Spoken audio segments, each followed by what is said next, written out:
ಇಲ್ಲಿ ಇದ್ರೆ ಮಾತ್ರ ಡ್ಯಾಂಡ್ರಫ್ ಬರಲ್ಲ ಅಲ್ವಾ? ಬರಲ್ಲ. ಹೌದು. ಸೊ ಯಾವಾಗ ಡ್ರೈ ಆಗುತ್ತೆ ಅವಾಗ ಡ್ಯಾಂಡ್ರಫ್ ಬರುತ್ತೆ. ಇಲ್ಲ ವೆಟ್ ಡ್ಯಾಂಡ್ರಫ್ ಬರುತ್ತೆ if I am not wrong. So somewhere wet dandruff ಅಂದ್ರೆ ನನಗೂ ಇವಾಗ ಇದೆ ಫ್ಲೇಕ್ಸ್ ಇದೆ ಒಳಗಡೆ, ಬಟ್ ಅದು ಮೇಲ್ ಬಂದಿಲ್ಲ. ದಟ್ಸ್ ಬಿಕಾಸ್ ಆಫ್ ಇದು ಬಾಡಿ ಹೀಟ್ ಕಿಂದನೂ ಆಗೋ ಚಾನ್ಸಸ್ ಇರುತ್ತೆ ಫ್ಲೇಕ್ಸ್. ಹೀಟಿಗೆ ಬಂದಿದ್ದೀರಾ? ಅಂದ್ರೆ 12 ವರ್ಷದಿಂದ ಕಾಲೇಜಿಂದ ಬರ್ತಾ ಅಲ್ಲ, there is some other reasons also, but oiling will help you. ಅಂದ್ರೆ ಸಮ್ ಡಾಕ್ಟರ್ಸ್ ಹೇಳ್ತಾರೆ ಅದೇ ಆಯಿಲಿ ಸ್ಕಾಲ್ಪ್ ಇದ್ದಾಗ ಮಾಡ್ಬೇಡಿ ಆಯಿಲಿಂಗ್, No necessary ಅಂತ. ಬಟ್ ಹೇರ್ ಆಯಿಲ್ ಹಾಕಿದ್ರೆ ಕಾಡಲ್ ಸೋಪ್ ಸಿಗ್ತದೆ ಅಂತ ಒಂದು ನೀಮ್ ಆಯ್ತು, ಅಥವಾ ಆ ಮೆಡಿಸಿನಲ್ ಆಯಿಲ್ ಹಾಕಿದ್ರೆ ನಿಮ್ ಹೇರ್ ರೀಗ್ರೋತ್ ಆಗುತ್ತೆ ಅಂತ ಹೇಳಿದ್ರೆ ಪಾಸಿಬಲ್. ಅಂದ್ರೆ ಈಗ ಫಾರೆಸ್ಟ್ ಪೀಪಲ್ ಆಯಿಲ್ ಅಂತ ಒಂದು ಬಂದು ಫೇಮಸ್ ಆಯ್ತು ಲಾಸ್ಟ್ ಫೇಮಸ್ ಆಯ್ತು. ಬಾಲಿವುಡ್ ಇಂದೆಲ್ಲ ಕರ್ಕೊಂಡ್ ಬಂದು ಮಾಡಿದ್ರು, ಬಟ್ ಅವ್ರು ಕೋಟಿಗಳು ಮಾಡ್ಕೊಂಡ್ರು. I'll tell you ನನ್ಗೆ ಒಂದು ಸಿಂಪಲ್ ರೀಸನ್, ಬಟ್ ಅಲ್ಲಿ ಹೆಸರು ಹೇಳೋದು ಬೇಡ. ಅವರೆಲ್ಲ ಪಾಪ ರೀಸೆಂಟ್ ಎವರ್ ಗಾಟ್ ಮ್ಯಾರಿಡ್ ಎಲ್ಲ, ಪಾಪ ಅವ್ರು he don't have a hair, ಪಾಪ ಕೋರೌಡ್ ಬಂದಿ. I think you know. So ಆ ಮನುಷ್ಯ ಎಷ್ಟು ಮಾಡ್ಬೋದಾಗಿತ್ತು ಅಲ್ವಾ? ಅಂತ ಕರೋಡ್ಪತಿಗೆನೆ ಇವತ್ತು ಆಗ್ಲಿಲ್ಲ ಆ ಹೇರ್ನ ಬರೆಸ್ಕೊಳಕ್ಕೆ ಅಂತ. ಕಷ್ಟ. ಈ ಆಯಿಲ್ ನನ್ನ ಹತ್ರ ಕಾಡಿನ ಸೊಪ್ಪೆಲ್ಲ ನನಗೆ ಹೇರ್ ಸ್ಟೈಲಿಸ್ಟ್ ಇನ್ನೊಂದೇನಂದ್ರೆ loyalty, just like talking before. ಹುಡುಗಿ ಹುಡುಗನು ಅಷ್ಟು ಲಾಯಲ್ ಆಗಿರ್ತಾರೆ, ಇವಾಗಂತೂ ಲಾಯಲ್ಟಿ ಅನ್ನೋದಿಲ್ಲ ಬಿಡಿ ಆ ವಿಷಯದಲ್ಲಿ. ಬಟ್ ಹೇರ್ ಸ್ಟೈಲಿಸ್ಟ್ ಜೊತೆ every one are loyal. But ಕೆಲವೊಂದು ಸರ್ಕಮ್ಸ್ಟೆನ್ಸಸ್ ಇಂದ ಬೇರೆಯವ್ರ ಹತ್ರ ಮಾಡಿಸ್ಬಿಟ್ಟಿರ್ತೀವಿ. ನೆಕ್ಸ್ಟ್ ಟೈಮ್ ನಮ್ಮ ಹೇರ್ ಸ್ಟೈಲಿಸ್ಟ್ ಮುಖ ನೋಡೋಕ್ಕಾಗಲ್ಲ, ಒಂಥರ ಆಕ್ವರ್ಡ್ ಸೈಲೆನ್ಸ್ ಇರುತ್ತೆ. ಸೊ ಈ ತರ ನಿಮ್ ಕ್ಲೈಂಟ್ಸ್ ಯಾರಾದ್ರು ಬೇರೆಯವ್ರ ಹತ್ರ ಮಾಡಿಸಿ ಮತ್ತೆ ನಿಮ್ಮ ಹತ್ರ ಬಂದಾಗ ಏನಾದ್ರು ಆಕ್ವರ್ಡ್ ಸಿಚುವೇಶನ್ಸ್ ಕ್ರಿಯೇಟ್ ಆಗಿದೆ? ಇಲ್ಲಿ ನನ್ನ ವಿಷಯದಲ್ಲಿ ಉಲ್ಟಾ ಬ್ರೋ. ಪಾಪ ತುಂಬಾ ವೆಯ್ಟ್ ಮಾಡ್ತಾರೆ, 2 months ಎಲ್ಲ ವೆಯ್ಟ್ ಮಾಡ್ತಾರೆ. ಅಂದ್ರೆ ಬೇಕು ಅಂತ ಮಾಡ್ತಾರೆ, because I'll be very busy with my staff. Keep on travelling ಇರುತ್ತೆ, ಶೂಟ್ ಅದು ಅಲ್ಲಿ ಓಡಾಡ್ತಾ ಇರ್ತೀನಿ. ಪಾಪ ದಿಲ್ ವೆಯ್ಟ್. ಸಮ್ ಟೈಮ್ ಆಗಲ್ಲ, ಎಲ್ಲೋ ಹೊರಗಡೆ ಹೋಗ್ತಾರೆ, ಮಾಡ್ಸ್ಕೊಂಡ್ ಬರ್ತಾರೆ, they won't be satisfied.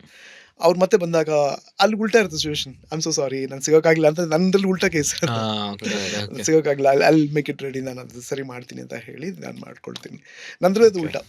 Because ನಮ್ಮಲ್ಲಿ ಹೆಂಗಿರುತ್ತೆ ಅಂತಂದ್ರೆ ಬೇರೆ ಹತ್ರ ಮಾಡಿಸ್ಕೊಂಡ್ಬಂದ್ರೆ, ಯಾರ್ ಸರ್ ಮೇಲ್ಗಡೆ ಇಲ್ಲಿ ಕಟ್ ಮಾಡ್ಬಿಟ್ಟಿದ್ದಾನೆ, ನಿಮ್ದು ಇಲ್ಲಿದ್ರೆ ಚೆನ್ನಾಗಿರುತ್ತೆ, ಇಲ್ಲಿ ಫುಲ್ ಒಳಗಡೆ ಹೊಡೆದ್ಬಿಟ್ಟಿದಾನಲ್ಲ ಸರ್ ಅಂತ.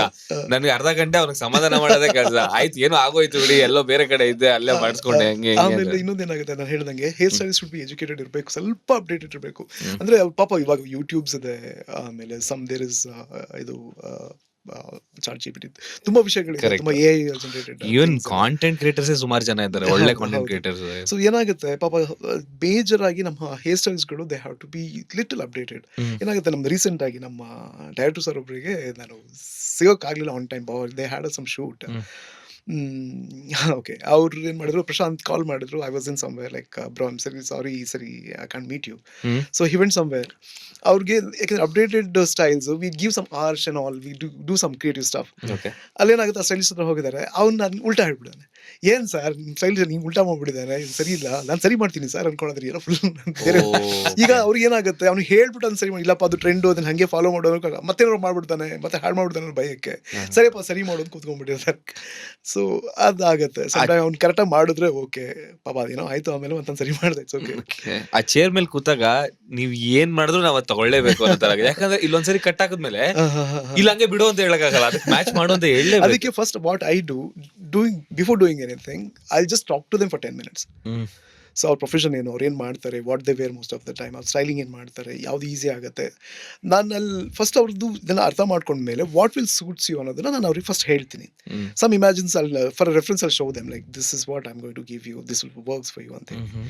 Then I'll work. ಅವಾಗ ಏನಾಗುತ್ತೆ, ಕನ್ಫ್ಯೂಷನ್ಸ್ ಇರಲ್ಲ. ಸಮಯ ಸರ್ ನಾನು ಮಾಡ್ಬಿಡ್ತೀನಿ ಅಂತ ಕೂರಿಸ್ಕೊಂಡ್ಬಿಟ್ರೆ, ಬಂದ ತಕ್ಷಣ ನಾನೇನಾದ್ರು ಮಾಡಿ ಏಪ್ರಿಲ್ ಹಾಕ್ಬಿಟ್ಟು ನಾನು ಕಟ್ ಮಾಡೋ ಶುರು ಮಾಡ್ತೀನಿ. You don't know Prashant is what he is doing, ಇದಾಗ್ಬಿಡುತ್ತೆ. ಸೊ ಈಗ ಯಾರು ಬಿಕಾಸ್ ಆಫ್ AI ಇಷ್ಟು ತುಂಬಾ ಮುಂದುವರೆದಿದೆ, ಅವರೇ ಹೇರ್ ಸ್ಟೈಲ್ ಅಂದ್ರೆ ಕ್ರಿಯೇಟ್ ಮಾಡ್ಕೊಂಡು ಚಾಟ್ ಜಿಪಿಟಿಗೋ ಇಲ್ಲ ಅಂದ್ರೆ ಗೂಗಲ್ ಜೆಮಿನಿಗೋ ಕೇಳ್ಕೊಂಡು ನನ್ ಫೇಸ್ಗೆ ಯಾವ್ದಾದ್ರು ಹೇರ್ ಸ್ಟೈಲ್ ಚೆನ್ನಾಗತ್ತೆ ಅದನ್ನ ಮಾಡ್ಕೊಡು ಅಂತ ಹೇಳಿ ತಗೊಂಡ್ಬಂದಿರೋದು ಇನ್ಸ್ಟೆನ್ಸ್ ಇದೆಯಾ? ನಾಟ್ ಬ್ಯಾಡ್, ತುಂಬಾ ಇದೆ. ಆಮೇಲೆ ನನ್ನ ಹತ್ರ ಬಂದು ಕೂತ್ಕೊಂಡು ನಮ್ ಜೊತೆಲೆ ಕೂತ್ಕೊಂಡು ಮಾಡಿ ಅದು ಮಾಡಿದ್ವಿ, ತುಂಬಾ ಜನ ಚಾಟ್ ಜಿಪಿಟಿ ತುಂಬಾ ಚೆನ್ನಾಗಿ ಯೂಸ್ ಮಾಡ್ಕೊತಾರೆ. ಬಟ್ ವರ್ಕ್ ಆಗುತ್ತೆ, ಚೆನ್ನಾಗಿ ವರ್ಕ್ ಆಗುತ್ತೆ. ಅಂದ್ರೆ if that hair texture will support for that, ಇದು ನಾನು ಐ ಗೇವ್ ದೆಮ್. ಆತರ ಮಾಡಿ almost 95 to 100% we achieved that kind of a style. ನನಗೆ ಆಪ್ಷನ್, ನನಗೆ ಹೇರ್ ಇರಬೇಕು. ಲಾಂಗ್ ಹೇರ್ ಇದ್ದಾಗ we can do anything. Short ಬೇಕಾ ಶಾರ್ಟ್, ಬಸ್ ಮಾಡು, ಅದು ಇದು. This more option, we can do anything. ಹೇರೇ ಇಲ್ಲ, ನಂಗೆ ಲಾಂಗ್ ಹೇರ್ ಬೇಕು, can't do it. ಇಲ್ಲ ಮುಂಚೆ ಏನಾಗ್ತಿತ್ತು ಅಂದ್ರೆ ನಾನು ಸಲೂನ್ಗೆ ಹೋಗ್ತಿದ್ದೀನಿ ಅಂದಾಗ ಪಿಂಟ್ರೆಸ್ಟ್ ತೆಗಿತಾ ಇದ್ದೆ ಅವಾಗ. ಪಿಂಟ್ರೆಸ್ಟ್ ಅಲ್ಲಿ ತೆಗೆದು Pinterest also helps, ಹಾ yeah. ಗೂಗಲ್ ಗಿಂತ Pinterest is Pinterest better helps, yeah. Actually. ಹೌದು ಹೌದು. ಸೊ ಇಂಟ್ರೆಸ್ಟ್ ಎಲ್ಲ ತೆಗಿತಿದ್ರು. ಬ್ರೋ ಬೈ ಹೇರ್ ಸ್ಟೈಲ್ ಮಾತಾಡ್ತೀನಿ. ಇಲ್ಲ, ನನ್ನ ಹತ್ರ ರೆಫರೆನ್ಸ್ಗಳು ಹಾಗೆ ಬರೋದು ಎಲ್ಲ Pinterest. ಪಿಂಟ್ರೆಸ್ಟ್ ಇಸ್ ಆಕ್ಚುಲಿ ರೆಫರೆನ್ಸ್ಗೆ ಬೀಟ್ ಎನಿ ರೆಫರೆನ್ಸ್. ಮನೆ ಮಾಡ್ತಿದ್ರೆ ಇದು ಮಾಡಿದ್ರೆ ಪಿಂಟ್ರೆಸ್ಟ್ ಅಲ್ಲಿ ತುಂಬಾ ಚೆನ್ನಾಗಿದೆ. ಎನಿವೆ ಸೊ ಪಿಂಟ್ರೆಸ್ಟ್ ಅಲ್ಲಿ ನೋಡ್ಕೊಂಡು ಹೋಗೋದು, ಓ ಇದು ಚೆನ್ನಾಗಿದೆ ಇದು ಚೆನ್ನಾಗಿದೆ, ಅಲ್ಲೋಗಿ ಇದು ತೋರಿಸ್ತಾ ಇದೆ. ಬಟ್ ಈಗ ಅಂದ್ರೆ ಏನಕ್ಕಂತಂದ್ರೆ ನಾನು ಇದ್ ಮಾಡ್ಬೇಕಾದ್ರೆ ಅನ್ಕೊಂಡೆ, ಅಲ್ಲಪ್ಪ ಈಗ ನಾನು ಐ ಕ್ಯಾನ್ ಟೇಕ್ ಫೋಟೋ, ನಾನು ಸಲೂನ್ಗೆ ಹೋಗಿಂತ ಮುಂಚೆ ನಾನು ಹಿಂಗ್ ಕಾಣಿಸ್ತಾ ಇದ್ದೀನಿ, ನಂಗೆ ಈ ಹೇರ್ ಲೆಂತ್ಗೆ ನನ್ನ ಫೇಸ್ಗೆ ಏನ್ ಚೆನ್ನಾಗಿದೆ ಮಾಡ್ಕೊಡು ಅಂದ್ರೆ ಡೆಫಿನೆಟ್ಲಿ ಒಂದು 3-4 ಆಪ್ಷನ್ಸ್ ಕೊಡುತ್ತೆ. Easy for you, easy for them also I think. So ಅದೊಂದು ಹೌದು, ಎ ಮಾತ್ರ ಇಟ್ಸ್ ಸಪೋರ್ಟಿಂಗ್ ಲೈಕ್ ಎನಿಥಿಂಗ್, ಆ ಥರ ಹೆಲ್ಪ್ ಆಗಿದೆ.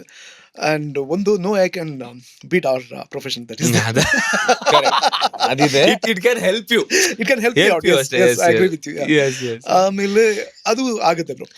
ಮತ್ತೆ ಸಿನಿಮಾಗಳು ಬಂದಾಗ ಅಲ್ಲಿ ಬೇರೆ ತರ ವರ್ಕ್ ಆಗುತ್ತೆ. Okay. Will sit with a team ಜೊತೆ ಕೂತ್ಕೊಂಡು will discuss about the story. ಆಮೇಲೆ ಆ ಕತೆ ತಗಾಗಿ ಅವ್ರು ಅಟೈರಿಂಗ್ ಬೇರ್ ಮಾಡ್ತಾರೆ, ಅದಕ್ಕೆ ಅವ್ರು ಹೇಗೆ ಕಾಣಿಸ್ಬೇಕು, ಆ ಕ್ಯಾರೆಕ್ಟರ್ ಅವ್ರು ಹೇಗೆ ಕಾಣಿಸ್ಬೇಕು. ಆಮೇಲೆ ದೇರ್ ವೇರಿಯೇಷನ್ ಲೈಕ್ ಕ್ಯಾಲೇಜ್ ಸ್ಟೂಡೆಂಟ್ ಅಲ್ಲಿಂದ ಈ ಥರ ಮತ್ತೆ ಗ್ಯಾಂಗ್ಸ್ಟರ್ ಥರದ್ದು ಆ ಸ್ಟೋರಿ ಹಿಂಗೆ ಪ್ಲೇ ಆಗುತ್ತೋ ಅಲ್ಲಿ ಅವ್ನ ಮ್ಯಾನರಿಸಮು ಆ ಸ್ಟೈಲು ಚೇಂಜ್ ಆಗ್ತಾ ಹೋಗುತ್ತೆ. Everywhere we have to know that ಎಲ್ಲಿ ಅವ್ನು ಚೇಂಜ್ ಆಗಬೇಕು ಅದು ಎಲ್ಲ. ಸೊ ಕಂಟಿನ್ಯೂಟಿ ಬಂದಾಗ we have to maintain that continuities. ಈಗ ಸಿನಿಮಾಗಳಲ್ಲಿ ಏನಾಗುತ್ತೆ, ಫಸ್ಟ್ ಮೇಕರ್ ಕೊಡೋದು ಈಸಿ, ಆಮೇಲೆ ಆ ಸಿನಿಮಾ 1 ವರ್ಷ ತಗೊಳುತ್ತೆ ಎಂಡ್ ಆಗೋದಕ್ಕೆ. ಆ 1 ವರ್ಷ ಆ ಹೀರೋಯಿನ್ ಹಂಗೆ ತೋರಿಸ್ಬೇಕು, ದಟ್ಸ್ ಅ ಟಾಸ್ಕ್. ಕರೆಕ್ಟ್. ಕಂಟಿನ್ಯೂಟಿನ ಮೇಂಟೈನ್ ಮಾಡೋದು ಇಟ್ಸ್ ಅ ವೆರಿ ಗುಡ್ ಇದು toughest task, challenge. Bro as a celebrity hair stylist biggest challenge ಏನಪ್ಪಾ ಅಂದ್ರೆ ಒಂದು ವೈರಲ್ ಲುಕ್ ಕ್ರಿಯೇಟ್ ಮಾಡೋದು. ನನಗೆ ಇವಾಗ ಬ್ಯಾಕ್ ಆಫ್ ದ ಮೈಂಡ್ ಜ್ಞಾಪಕ ಆಗ್ತಿರೋದು ಲಕ್ಕಿಯಲ್ಲಿ ಯಶ್ ಅವ್ರ ಬಿಯರ್ಡ್, ಅಥವಾ KGF ಅಲ್ಲಿ ಅವ್ರ ಬಿಯರ್ಡ್ ಆಗಿರ್ಬೋದು, MS ಧೋನಿ ಒಂದು ಪೋನಿ ಸ್ಟೈಲ್. ನಾನ್ ಮಾಡ್ಸಿದ್ದೆ ಅದನ್ನ ಒಂದ್ ಟೈಮ್ ಅಲ್ಲಿ. ಶಾರುಖ್ ಒಂದ್ಸಲ ಟ್ರೆಂಡ್ ಆಗಿತ್ತು ಹೇರ್ ಸ್ಟೈಲ್, ನ್ಯೂ ಇಯರ್ ಅಲ್ಲಿ ಕಲರ್ಡ್ ಪಾರ್ಟ್. ಎಕ್ಸಾಕ್ಟ್ಲಿ ಅದು ಆ ಟ್ರೆಂಡ್ ಆಗಿತ್ತು. ಸೊ ಈ ತರ ತುಂಬಾ ಟ್ರೆಂಡ್ ಆಗ್ತಿರೋ ಹೇರ್ ಸ್ಟೈಲ್ಸ್ ನ ನೀವು ನೋಡಿದಾಗ how do you recreate a new style? It's very difficult to achieve that. ಹೊಸ ಸ್ಟೈಲ್ ಕ್ರಿಯೇಟ್ ಮಾಡೋದು ಹೇಗೆ? ಅಂದ್ರೆ I don't want copy anything, that's my thing. ನನ್ಗೆ ಇಲ್ಲೂ ಕಾಪಿ ಮಾಡಿ ಸಮಥಿಂಗ್ ವಿಲ್ ಟ್ರೈ ಸಮಥಿಂಗ್, ಇದು ಮಾಡೋಣ ಅದು ಮಾಡೋಣ. ಸಮ್ಟೈಮ್ ನಾನು ಐಬ್ರೋ ಎಲ್ಲ ಕಟ್ ಮಾಡ್ಬಿಡ್ತೀನಿ ನಮ್ಮ ಹೀರೋಸ್ಗೆ. ಬ್ರೋ ಇದು ಆ ಲುಕ್ ಸೂಟ್ ಆಗುತ್ತೆ, ವಿಲ್ ಡೂ ದ್ಯಾಟ್ ಅಂತ ಐಬ್ರೋ ಕಟ್ ಮಾಡೋದು. ಈಗ ಧ್ರುವ ಅವ್ರಿಗೆಲ್ಲ 3 ಲೈನ್ ಹಾಕ್ಬಿಟ್ಟಿದೆ, ಬ್ಯಾಕ್ ಗ್ರೌಂಡ್ 3 ಲೈನ್ಸು. ಅದು will discuss with the team, ನನ್ನ ಡೈರೆಕ್ಟರ್ ಜೊತೆ ಮಾತಾಡಿ, APR ಜೊತೆ ಮಾತಾಡಿ ಇದನ್ನೆಲ್ಲ ಹಿಂಗೆ ಹೋಗೋಣ. ಧ್ರುವ ಅವ್ರು ಹೇಗೆ ಅಂದರೆ, bro I know you because he knows me from long time. ಏನಾದರೂ ಮಾಡೋ ಮುಂಚೆ ನೀನು ಇದೇ ಡೈರೆಕ್ಟರ್ ಇದ್ರೆ ಮಾತಾಡಿ. ಬಟ್ ಆ ಲೀನಿಯನ್ಸ್ ಕೊಟ್ಟಾಗ ಬ್ರೋ ಇಲ್ಲ ಬೆಸ್ಟ್ ಕೊಡಬೇಕು ಅನ್ಸುತ್ತೆ. ಬಟ್ ನಮ್ಗೆ ಹಂಗಂತ ಹೇಳ್ಬಿಟ್ಟು ತುಂಬ ರಿಸ್ಕ್ ತೊಗೊಳಕ್ಕೂ ಆಗಲ್ಲ. We have to know where should I stop and ನನ್ನ ಸೇಫ್ ಝೋನ್ ಎಷ್ಟು, ಎಲ್ಲಿಂದ ಎಷ್ಟು ತನಕ ಆಟಾಡ್ಬೋದು, ಆ ಇದ್ದಾಗ ಯು ಕ್ಯಾನ್ ಪ್ಲೇ. ಸೊ ತುಂಬಾನು ಕಷ್ಟ, ಯಾಕೆಂದರೆ ಸೆಲೆಬ್ರಿಟೀಸ್ ಅಂತಲ್ಲ, ಯಾಕೆಂದರೆ ಪ್ರತಿಯೊಂದು ಹೇರ್ ಕಟ್ಟನ್ನು we have to know that ಏನು ಮಾಡಿದ್ರೆ ಹಾಳಾಗುತ್ತೆ ಅನ್ನೋದು ಫಸ್ಟ್ ಗೊತ್ತಿರಬೇಕು. ಅಲ್ಲಿ ತನಕ ಹೋಗದೆ ಸೇಫ್ ಝೋನಲ್ಲಿ ಆಟಾಡಿ ಬೆಸ್ಟ್ ಏನು ಮಾಡ್ಬೋದು. ಆಮೇಲೆ ನನ್ಗೆ every look should be trend ಆಗಬೇಕು ಅಂತ ತುಂಬ ಟ್ರೈ ಮಾಡ್ತೀನಿ.